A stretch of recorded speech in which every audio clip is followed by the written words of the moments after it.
And now, from a solar-powered shed just up the street from a man-made small lake that some people would call a large pond, a man who no one would make a prisoner exchange for, Pete Dominic. Hello, my friends, and welcome to the Friday Show. Thank you so much for pressing play on this here podcast, for downloading it, for sharing it, for commenting on it, for subscribing to it. You, ma'am, sir, non-identifying person, are very special. Thank you very much. Does anybody ever, some of you check that box? I'd prefer not to tell you my gender when you are logging into the Disney Plus app. I went male. I just decided I wanted to identify. Maybe I should have just gone, none of your business. It's the Disney Plus app. You don't get to collect data on me. I hope that you had a good week. Thank you very much for listening to this week's episodes of Stand Up. Thank you to all of those of you who joined me. Over 60, there were 71 people, I think, at most, at last night's Hangout. And I have a sneaky suspicion, / I'm positive, it's because we had the great Maura Quint stopping by. She hung out for almost an hour. Great time. Lots of folks asked her questions, made jokes, flirted with her even, Rob Dog. Come on. No, he was great. Everybody was great. And Maura was awesome. We were so happy to have her. And I'm really enjoying having guests at our Hangouts. And then after, we had so many laughs that many people were saying their face hurt. They really needed that. The Hangouts are so special. Some people say they're worth the subscription alone. Even if you don't say anything or turn your camera on, it's just fun to kind of be a fly on the wall and hang out with us. We're always happy to have new faces, new people. So sign up now, standupwithpete.com. Okay, well, what a week it's been, huh? Thanks to all my guests this week. Yesterday, Tim Wise, Jared Yates-Sexton, and Dr. Brian Rosenwald. And on Monday, it was the show that scared the most people. Sorry about that. Didn't mean to strike fear into your hearts with Jeff Charlotte, Aaron David Miller, and Eric Siegel. Actually, that was Tuesday's show. But a lot of people were talking about that I put all three of them on together, and that none of them had a lot of great news. I guess I didn't realize that. But yeah, that was great. And yes, to those of you who commented on how great Jeff Charlotte was, hasn't joined us obviously as often as many of the other guests. I'd love to get him on more. He is so good. I hope you read his Vanity Fair piece that we talked about. And of course, 2 appearances for Eric Siegel this week, Monday and Tuesday. Maura Quint was on Monday. Go back and listen to any of them. Tell your friends as well. Today, I've got a hilarious and thought-provoking conversation with Christian, Finnegan, and Ophira Eisenberg, who I try to get to join me every Friday to talk about culture, what's going on in the world, their world, my world. Oh, and by the way, I hope you like this music I'm playing here at the intro. I hope John Carroll doesn't mind, but this is so many talented musicians that listen to this show every day, and this is Mark Anderson and his very talented wife playing. They are part of a band called Monroe Crossing, which is a bluegrass band. They're professionals. They're super talented, and Mark sent me this music along with a video of his wife swimming in a December Minnesota lake because she loves it. And speaking of talented listeners who contribute in many, many ways, Dr. Barry Hummel is a great contributor to the show in so many ways, in helping cutting videos. He's been a good friend of mine throughout the show, a supporter, a subscriber. He also, of course, co-hosts his own podcast with his amazing, hilarious, brilliant daughter, Abigail. And it's called Pops on Hops. And after my interview with Christian and Ophira, you can hear an amazing 4-minute segment preview of their latest episode. So stay tuned for that after the conversation with Christian and Ophira, who I'm going to play now with. And today was just so great. We talked about the Tripledemic and how we're all dealing with this. They were both really honest and vulnerable and nuanced with their thoughts about life in today's world of COVID and flu and how it's affecting us. We also talked about the rise in anti-Semitism and everything that's happening on the online world and Twitter and so on. But I started by talking about how YouTube has, I don't know why I pronounce it that way, how YouTube has once again saved me in a real pinch yesterday, and asked them if they use it the same way I do. YouTube University, learning how to fix something, etc. It was a great conversation. It is a great conversation. And of course, Christian and Ophira are hilarious. You should go listen to Ophira's new podcast, Parenting is a Joke, and subscribe to Christian's newsletter on Substack, New Music for Olds. They're both so good. I love them. Here we go. Okay, they are back, and it is through no fault of their own. I haven't been inviting them. I haven't been able to make it happen. I am so happy that you accepted my invitation today. Christian, Finnegan, Ophira Eisenberg. Hello, my friends. Hello. It's Pete, right? It's Thank Pete? you. Yes, that's It's been a while. That is me, and I am happy to see you just too. Staring at my phone for the past couple weeks, just hoping it would buzz. I'm sorry. I did text. I read your newsletter if it means anything to you. I feel connected to you. I am in great spirits because I just had a major task accomplishment in under 1 hour. I went and got a new car battery and replaced it so that my daughter could drive the Honda CR-V that we kind of share to dance, and I could get out here by the time we planned to meet you guys. And I got the old battery out and the new car battery in. I've never done this in my life, surprisingly. It was corroded. There were setbacks. I got it in and made it here. Thank you, YouTube. Wow. Meanwhile, his poor daughter is like on the side of the highway somewhere, like holding a battery. Out of the hood, like the battery was corroded and dead, and we have this remote charger that everybody with a car should own. It's $60. It's got clamps on it connected to a lithium battery. You connect it to your car. You don't need another one. You don't need another. You don't have to walk up to some stranger and go, "Excuse me, do you have jumper cables?" You just have it. And she had to use it 3 times. And I was like, well, we need a new battery. And I just feel so accomplished. How has YouTube saved you, Ophira? Well, good question. So currently, right now, our dishwasher broke. It was a dishwasher that was in the apartment when we moved in. Mm-hmm. You know, it's a legacy dishwasher, I would say. And so, but there, you know, comes we from went a long line on of dishwashers. Yeah, we went on Googled like what we thought was the problem. There was a suggestion. Watched a few YouTube videos. That's harder, ordered some parts on Amazon. Yo, this is hard. And I'd like to report that tomorrow we're getting a new dishwasher. Yeah, I would have been really, that's tough. Dishwasher. Yeah. I mean, cars are easier because it's like 2017 Honda Civic battery replacement, and you see 8,000 schmucks, all of who have more views on their battery replacement videos than my comedy, and they help you out. You know what's funny? It's the same thing that people do with those tutorials sometimes as what happens with recipes. You know, when you look up a recipe and there's like a novel before, I'm just like, recipe. Oh, yeah. Like, I don't need to read about like, I found the bowl and my grandmother, like, no, recipe. And apparently recipe people get really pissy if you make that comment towards them. Like, it's a whole like, stop giving us this crap about how much stuff there is before the recipe. Because I guess there's some SEO reason for that. Oh, right. Oh, interesting. I to sell ads or something, you have to like scroll. Yeah. But sometimes too with the YouTube videos, the guy's like, you know, he's holding a part and he's just winding it and showing, and you're just like, come on now, let's do this. Yeah. I love that during the preamble before the recipe, which Christian just taught us was for search engine optimization terms, that during the preamble, you're just yelling recipe. Like, I wish we could do that in all things. Representative. Give me one word. You should know what I need. There's so many scenarios in life where that would really be applicable. It's so funny how like the word representative, it just like when spoken in that, like everybody knows what sort of rage that induces. Whenever you just hear somebody say representative, well, you just immediately know there's a story behind that. Do you think that's age appropriate? I think operator, agent, and representative are almost all fair. Nobody's saying operator anymore, but I certainly have been known to do it. Operator. Oh yeah, operator. Just in terms of sort of where we are at, like just with everyone's temperature, with that, like just I walk down the street and I'll hear someone, you know, trying to get things done while they're walking somewhere, and I'll hear them yelling representative. But I was on the subway yesterday. There's a lot of tourists in New York right now, and these nice tourists said to this woman beside me who looked like she worked in some professional environment. She was dressed, almost in a suit, and they said, "Excuse me, are you from around here? Do you live here?" And she just said, "What's your question?" Love it. And she's happy to help. That's New York for yes. Happy to help, but let's get to it. Yeah.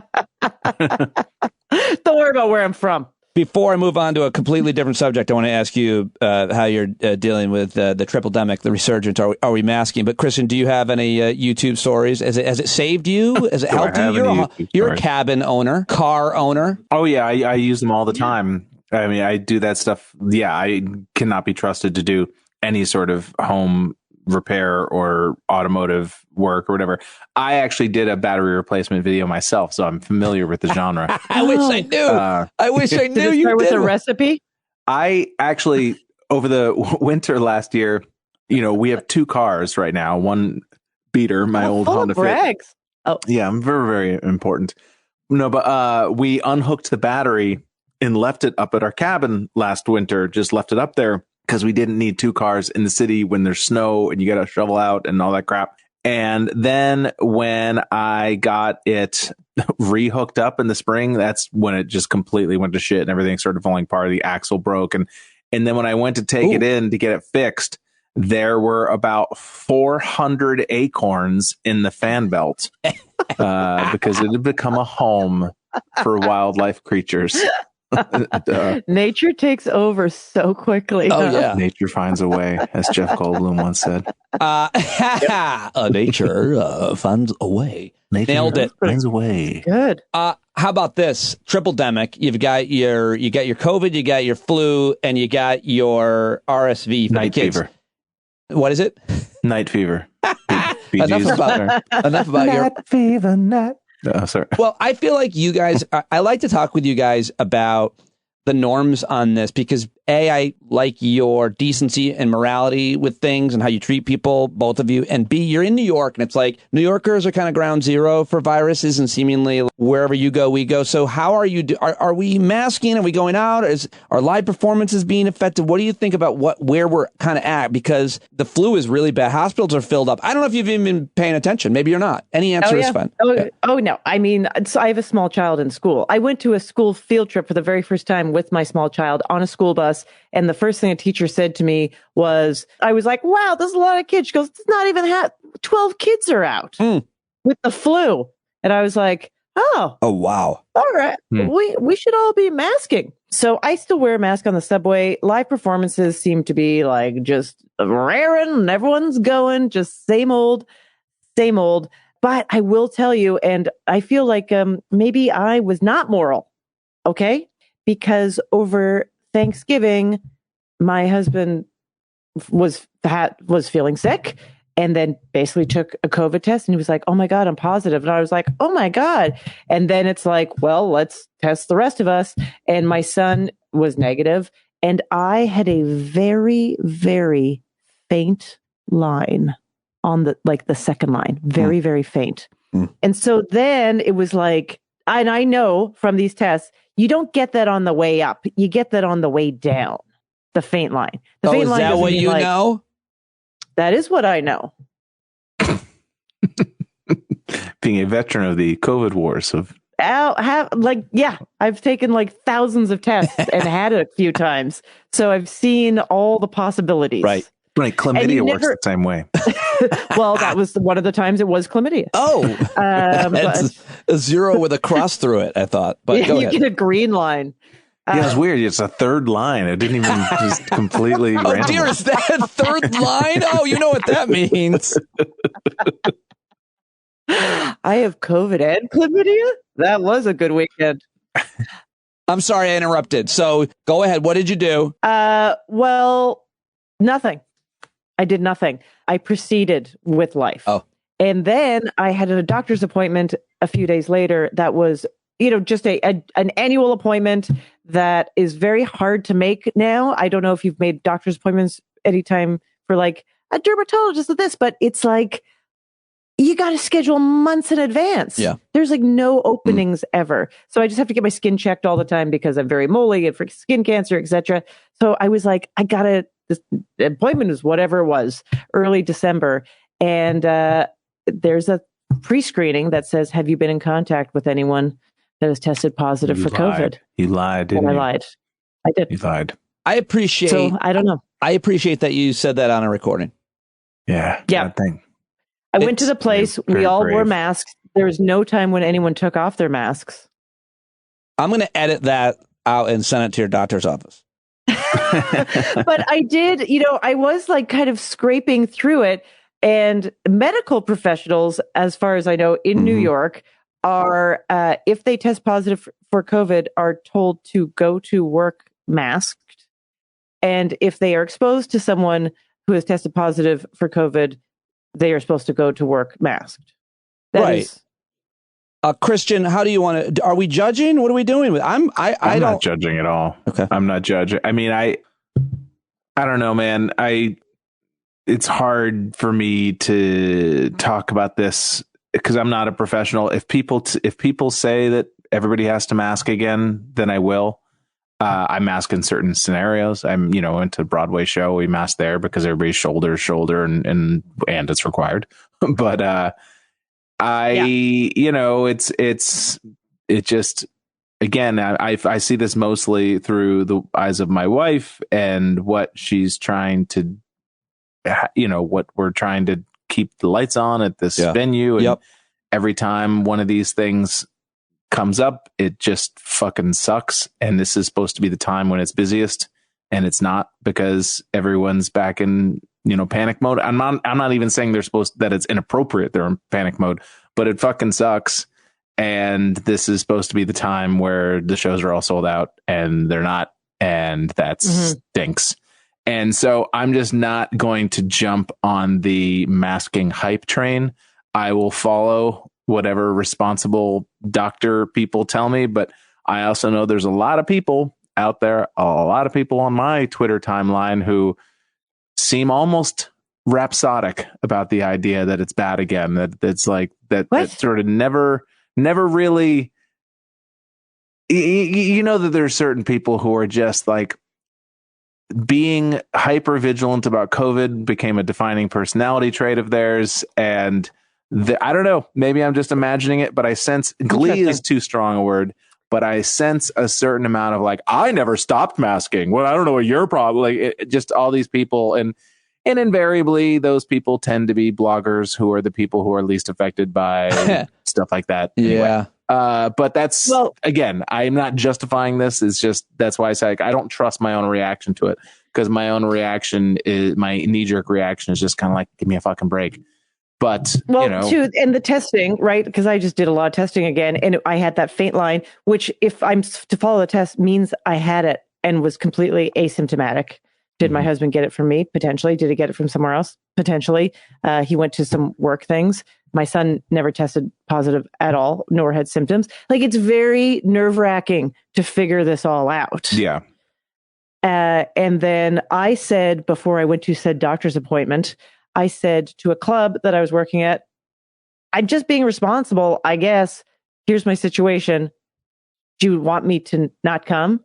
And they literally was like, no. Yeah. See you tonight. Like, yeah. So then I was just like, I was just thinking about, I was like, do you want me to mask the whole time I'm there? And they were just like, you're negative? I was like, yeah. They're like, whatever. This is what. I think that there was a time. So interesting. Yeah. I mean, everybody wants someone in a position of actual authority to tell them what to do. And so, we all want to be responsible, but we also want to be kind of told how to be responsible, and not just by some overactive tweeter.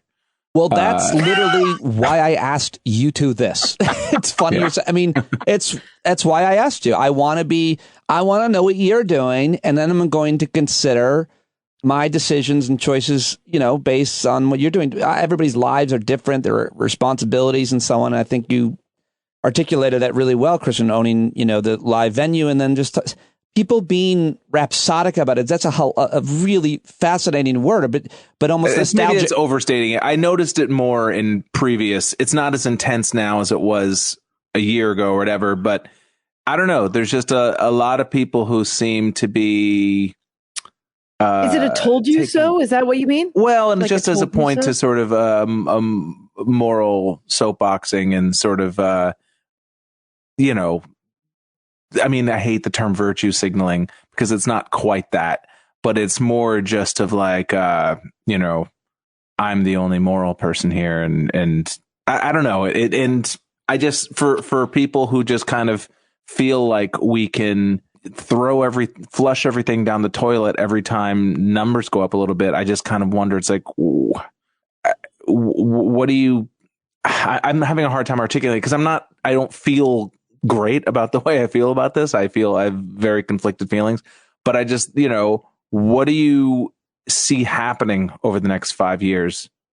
If this continues to be the way this is, like, nothing that you care about will be able to survive that. Nothing you care about in terms of live entertainment or just stores, brick and mortar stores, like nothing will be able to sustain this constant open up, shut down, open up, shut. And nobody's saying everything should shut down.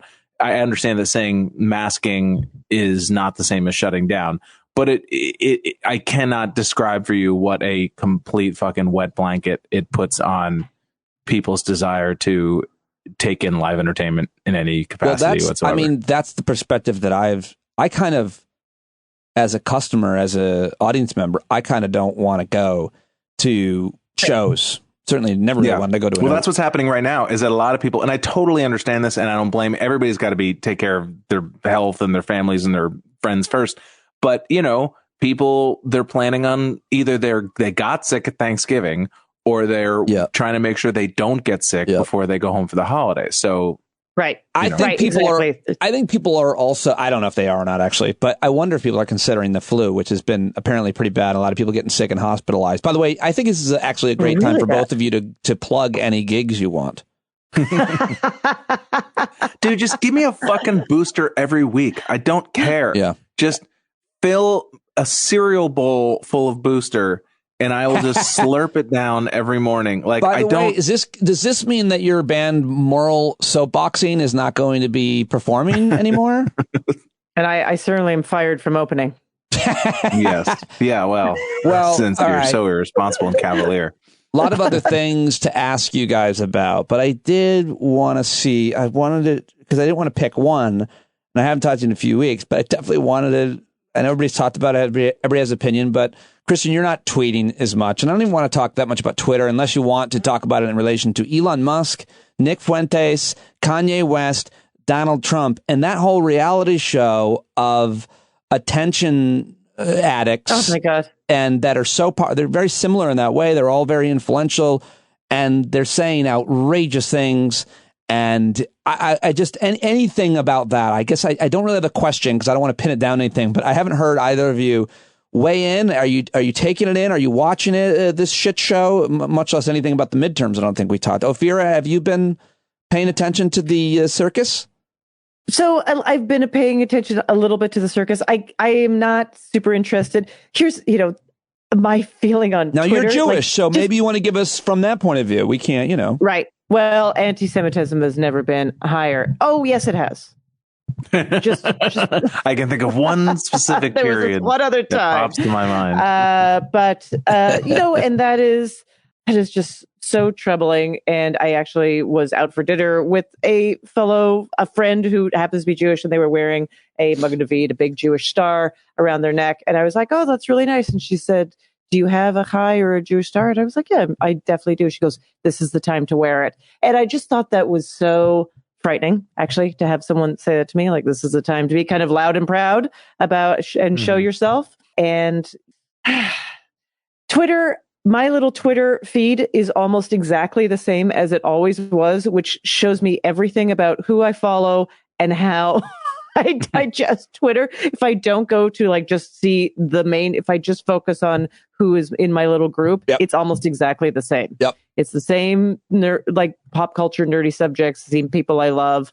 And a lot of people still talking about how ridiculous Twitter is. Twitter is now Meta, where most of Twitter is talking about how ridiculous Twitter is.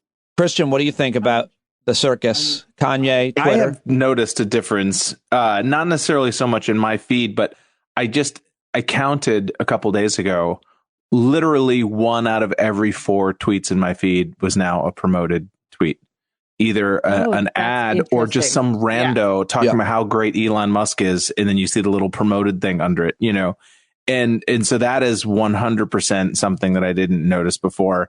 you know, we've all known that Twitter was not a net positive. We've known it for like long since Elon came on, but there's nothing to replace it. I mean, that's the thing. It's like, I barely even tweet anymore just because that's, I feel like if anything, that's what this whole latest debacle has done. Yes. It's just stopped me from wanting to tweet, but I'm still on Twitter reading other stuff all the time.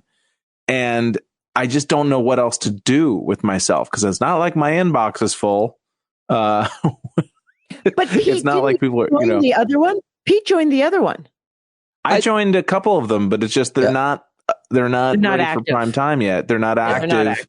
I haven't curated them. You know, it's just not. Well, I have an old person Twitch, which is like, I have this chip on my shoulder. I don't want to learn any more apps. I don't want to learn any more software, any more apps. I'm not going to be that good at them anyway. I'm not good at any of it that much, and I don't want to learn it. And so I'm resistant to leave for that reason. And I think I agree Twitter has not been a net positive for the world, even though you can make all kinds of positive arguments. But I think it has been for me. Like, I don't know. I like it more than I don't like it, if I want to water it down to that. I've met a lot of cool people. I get a lot of laughs. And I like it, but I'm sad about it. It's slowed down. I think of it as like you're trapped on like a boat in the middle of the ocean, and all you have to eat is like cans of Chef Boyardee. It's like, so you cherish that chef, you need it to survive. Yeah. But it is slowly killing you. Like, you know what I mean? Is like, it the you ravioli? need to eat it. Yeah, what would the name of that cruise be? For you? The Chef Boyardee cruise. Just in terms of feeling like you're just not going to get up to speed on the whatever is the next thing. Yeah. Just today, I went into a Starbucks. I rarely go into a Starbucks itself to order a coffee. And I said, I just want a double espresso with a bit of milk. And the woman goes, that's a macchiato. Oh. And I just was like, I'm not going to learn that. Yeah. I don't give a shit. Just make it. You know what I'm saying? I don't have to learn your fucking lingo. God, you work here, not me. I wish that you were I wish you were always wearing a camera, because in New York, like, you have so many interactions, and I wish we were all just always wearing a camera, could edit out the best moments of our day and share them. Oh, it'll happen. A lot of people yelling. It's just a You've lot. clearly never seen Black Mirror. It'll happen. Or those the Ray-Bans. There's new Ray-Bans. If you not see someone in Best Buy was trying to put them on my face. I was like, get away with the devil's glasses. But they're smart glasses, and you can watch videos. I have no idea what you're talking about. I'm going to Google it as soon as we're done, though. It sounds right up my alley. You can take pictures. You can go through your emails, Ray-Bans. and it's like very advanced, not like the Google glasses where it was like in a corner and people complained. And this is totally integrated and supposedly wild. All right. And they look like Ray-Bans. What are they called? The Ray-Bans? They're just Ray-Bans. I forget what their name is, but they're made by Ray-Ban. Mm-hmm. All right. So there you go. I will let you go after we do Christian and Ophira's holiday do's and don'ts. I got nothing, but if there's that's great.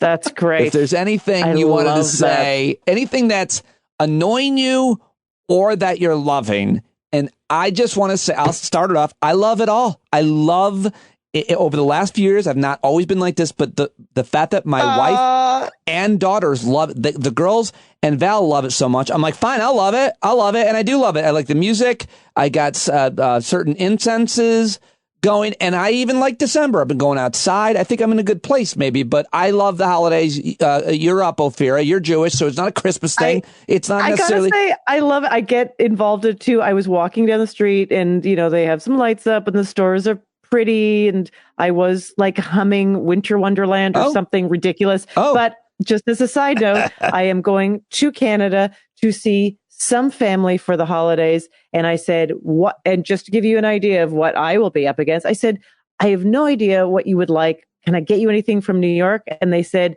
we would all like NYPD shirts and caps. What? Oh, boo. What do they? What else do they want? Oh my gosh! Well, I'll be wearing my defund the police. You're gonna bring your ACAB swag. Just different feelings. Christian, holiday spoils, favorites, things. How do you feel about Paul Giamatti playing Scrooge in a Verizon ad? You know what? Paul Giamatti deserves a vacation in a villa somewhere as much as anybody. All right. He deserves a second island. Why not? Yeah. Okay.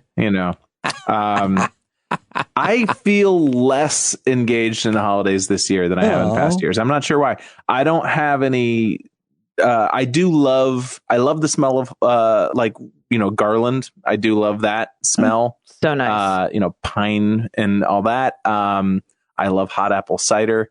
I do like hearing in Steinway Street here in Queens, they'll have the dumb music playing all day, pumped through the little crappy, I love how crappy the speakers are that play in New York City. It sounds like it's being played through a paper towel roll. Just like, I've always feel no, I feel like it's someone is putting a speaker near a car radio, and that's being it's 17 layers of I kind of like that. For some reason it makes it feel more festive to me, this sort of ambient holiday vibe. Well, those are all good things. You like those things. Okay. I do like those things, but I'm saying personally for Christmas itself, I'm having a hard time figuring out what to buy my wife this year. Mm-hmm. And she has already told me that she has no idea what to get me. And so that is a little deflating, knowing that whatever she gets me is just going to be some bullshit where she's just fine. Well, why don't do you have something you want? Have you just said, I would like this? So many things. Okay. No, I don't. Honestly, that's another thing. I don't know what I want. So it's so funny you say that, because usually I have I could use, and this year I'm I don't want anything. Have you scraped the barrel and gone to sharper image yet? Oh, it's one of my favorites. You could always find something. Although I will say that, vibrating pillow. One of the nice things about the sort of the Twitter advertisers leaving is that now basically all my ads are just dumb, weird little gadgets. Oh, love it. Love them. And I love those. I bought, Did you get some foot warming socks and shit like that, Did you see the clothespin that you can attach to your fingers? So when you're gaming, you don't have to use your fingers to pick up a snack. You can use this clothespin to get the snack for you, so you can go back to gaming without getting your fingers all gross. Did you see thing, the dish strainer that you roll out over your sink? Yes. We have one of those. Oh, is that a legit thing then? That's my question. Do you like it? Is it a good idea? Or does it just look like a good idea? I mean, if you're talking about the thing I think you're talking about, it's amazing. They're great. And right. Well, that's it. Product plug. And the throwing star that has wrench heads, screwdriver heads on it. You see that thing? I have seen that one. The one you dip in poison? No. What? What are you talking about? No, they're not. There's. When you're going up against the Yakuza. Oh, that was a different sharper image. Run podcast, dude. Thank you guys very much. That was awesome as always. Great to see you. Thanks, Peter. Thanks, Pete. All right, there they go. Christian Finnegan, Ophira Eisenberg. Please let them know that you heard them on today's show and that you appreciate them joining me on social media, on Twitter, on Instagram, where they both exist. Or you could email them if you really want to send them a message. I'm sure they would be delighted. Look up all of their contacts and bios, of course, in today's and every day's show notes. You want to learn more about my guests. Always nice when you reach out to them and tell them that you heard them here on Stand Up. It makes a huge difference to their future appearances on the show, of course. And I'm always grateful when anybody joins me. And I now want to just take a moment to share with you one more thing, which is a preview or an excerpt from the latest episode of the great podcast Pops on Hops, which is hosted by longtime listener Dr. Barry Hummel and his daughter, Abigail. It's a music review podcast where Abigail and her dad, our friend Barry, listen to some music, they play some, they drink a little beer. Basically, Abby gets to hang out with her dad, Barry gets to hang out with his daughter for an exploration of beer, music, and family. Each episode, one of them brings a musical question to the table, something I certainly can't do here, and the other brings a selection of beers from a craft brewery of their choice, and they have had several musicians who are also listeners and contributors to this show on as guests. They're part, of course, of the stand-up family. popsonhopspod.com. Go subscribe. But listen to this really wonderful moment where Barry and his daughter Abigail are talking. They discussed a Tori Amos album, which I loved, called Little Earthquakes. And throughout the album, Tori Amos's religious guilt is on full display, made all the more complicated, Barry says, by the fact that her father was a Methodist minister. This clip includes a 45-second sample of the song Winter, which, of course, I loved growing up too, but I never really listened to the lyrics until today. It's about a relationship with her father, and helps put some discussion into the context between Barry and his daughter. This is a really wonderful, magical moment that I think that you will really appreciate when you hear it. I was in the hardware store yesterday when I listened to this, when Barry sent it to me, and I started crying right there as I was looking to buy some new hardware. I'm not telling you what my project is. You'll find out after I fail. Ladies and gentlemen, Pops on Hops. Go subscribe. Okay, track 5 is called Winter. Oh, and this is the dad song. He says, when you gonna make up your mind? When you gonna love you as much as I do? When you gonna make up your mind? 'Cause things are gonna change so fast. All the white horses are still in bed. I tell you that I'll always want you near. You say that things change, my dear. So this is the song that makes me weepy. You appear to be weeping right now. Very emotional. This is my third favorite song. It's my first favorite, so we swapped We those. swapped. I wonder what number 2 is going to be. As you know, this is no surprise, but any father-daughter song just gets my waterworks going. But I get it, the oh God. When are you gonna love you as much as I do? Kills me every single time. Because I get it, obviously, until you're a parent, you have no idea how much you can love another person. And obviously, parents want their children to be happy and succeed. And that involves their children loving themselves and seeing themselves for the potential they have and all the wonderful things they can do in their life and all the wonderful people they can be. And knowing now that she had a very complicated relationship with her father, it just hits me even harder because, this might be the one beautiful thing that her father impressed upon her, that she needed to love herself. And is she ever going to love herself as much as her father loves her? Who knows? But what a goal to strive for, right? To love yourself the way your parents love you.